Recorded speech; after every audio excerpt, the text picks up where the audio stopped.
दोस्तों आज मैं आपको बताने वाला हूँ simple and polite application format for seek leave. अगर आप स्टूडेंट हो अगर आप स्टूडेंट हो तो डेफिनेटली आपको इस एप्लीकेशन को यूज़ करना है सीक लीव लेने के लिए। और एक बात हमेशा याद रखना, ये सिर्फ और सिर्फ स्टूडेंट के लिए। देखिए सिंपल फॉर्मेट में आपको याद रखना है, पहले स्टार्टिंग में अगर आपको सीक लीव चाहिए तो टू लिखना है। उसके बाद में अगर प्रिंसिपल है तो प्रिंसिपल लिखना है, हेडमास्टर है तो हेडमास्टर लिखना है। हेडमास्टर है, अगर आप स्कूल में हो तो हेडमास्टर लिखिए। कॉलेज में हो, अगर कॉलेज में हो तो डेफिनेटली आप प्रिंसिपल को प्रायोरिटी दीजिए। ये दो तीन बातें हमेशा याद रखना है आपको पहले स्टार्टिंग में। और उसके बाद में सबसे इम्पोर्टेंट चीज़ है आपका स्कूल कॉलेज का नाम। स्कूल में हो तो स्कूल का नेम, और कॉलेज में हो तो कॉलेज का नाम यहाँ पे मेंशन करना है। उसका पर्सनल जो भी एड्रेस है वो एड्रेस आपको यहाँ पे लिखना है।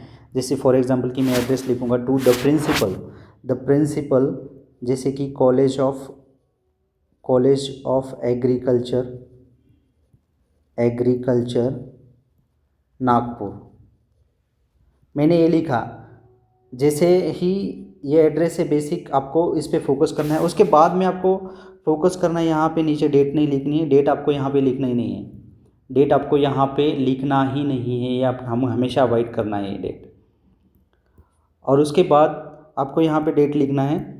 फाइनली डेट यहाँ पे लिखना है 25/8/25। डेट आपको यहाँ पे मेंशन करना है। उसके बाद में है सब्जेक्ट में देखिए, ये सब्जेक्ट में आप application for the seek leave, आपका अगर आप स्टूडेंट हो तो आपको 2 दिन की लीव चाहिए तो आपको इसको भी आप चेंज कर सकते हैं। Application for getting a 2 day leaves, application for getting a 3 days, 4 days, application for getting a 1 days leave. तो ये यहाँ पे आप मेंशन कर सकते हैं। उसके बाद में है respected sir and madam. Respected sir and madam में यहाँ पे मेंशन है रिस्पेक्टेड सर एंड मैडम। ये चेंज भी आप कर सकते हो, डिपेंड्स ऑन आपको। अगर पता है सर है तो वहाँ पे प्रायोरिटी दीजिए सर का डायरेक्टली नेम लिखने के लिए। फॉर एग्जांपल कि मुझे पता है कि रिस्पेक्टेड डॉक्टर, मैं जो भी लिख रहा हूँ doctor S S Deshmukh sir, मैं यहाँ पे डायरेक्टली लिख सकता हूँ। इसे यूज़ करना है आपको। अगर मैडम है तो डेफिनेटली आप मैडम का भी यूज़ कर सकते हो। उसको डायरेक्टली आपको नाम लिखोगे तो वो इम्पैक्टफुली वो क्रिएट करेगा, बहुत अच्छा लगेगा, उसको डायरेक्टली समझ में आ जाएगा। अब यहाँ पे नीचे का जो पार्ट है ये आपको सेम जैसे मैंने लिखा है उसी तरह से आपको मेंशन करना है। जैसे कि मैंने यहाँ पे लिखा है, देखिए यहाँ पे स्पेस भी आपको देना है, डायरेक्टली ऐसे नहीं लिख सकते आप। यहाँ पे आपको स्पेस भी मेंटेन करना है, इतना स्पेस आपको मेंटेन करना है। और उसके बाद में ही ये इसे आप लिख सकते हो। देखिए जो पॉइंट मैंने मेंशन किया है, जो भी वर्ड लिया है, इसे ही डायरेक्टली आप आपके एप्लीकेशन में लिख सकते हो। जैसे कि I am writing to inform you that I am not feeling well and have been advise by the doctor to take the rest, therefore I am unable to attend the classes. देखिए classes बहुत ज़रूरी है। Classes हो, lecturer हो, या कोई भी चीज़ें अदर एक्टिविटीज़ हो, यहाँ पे आप मेंशन कर सकते हो। या कोई प्रोग्राम हो तो I am unable to attend that today's program या tomorrow's programs because I am not feeling a well.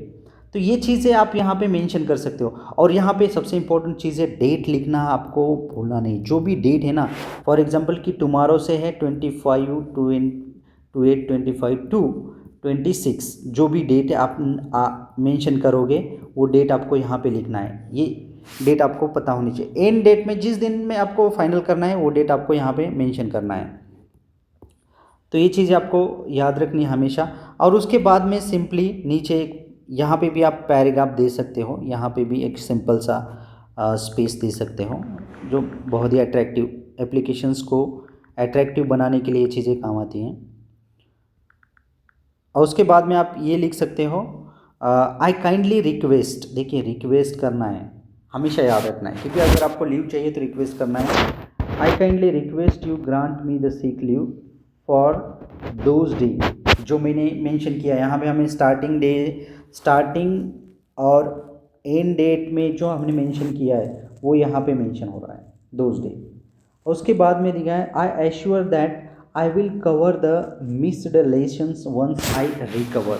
जो भी चीज़ें मैं बाद में कंप्लीट कर लूँगा वो यहाँ पे मेंशन। और लास्ट में thank you for kindly considerations, thank you for kind considerations. और उसके बाद में आप डायरेक्टली यहाँ पे डायरेक्टली ये भी लिख सकते हो आप योर ओबीडियंटली, ऑलवेज याद आपको पता होना चाहिए, अगर आप स्टूडेंट हो, आप किसी स्कूल कॉलेज में हो, तो ओबीडियंटली ही लिखना है, यूअर्स ओबीडियंटली। और नीचे आपका फुल नेम्स जो भी होगा फुल नेम लिखना है, क्लास ग्रेड सेक्शंस जो भी है वो लिखना है। और लास्ट में एक बात हमेशा आपको पता होनी चाहिए, ये जो आप लिख रहे हो ना स्टूडेंट ओबीडियंटली, तो यहाँ पे आपकी सिग्नेचर बहुत ज़्यादा ज़रूरी है। Without your signatures your leave is not sanction और नॉट ग्रांटेड टू यू।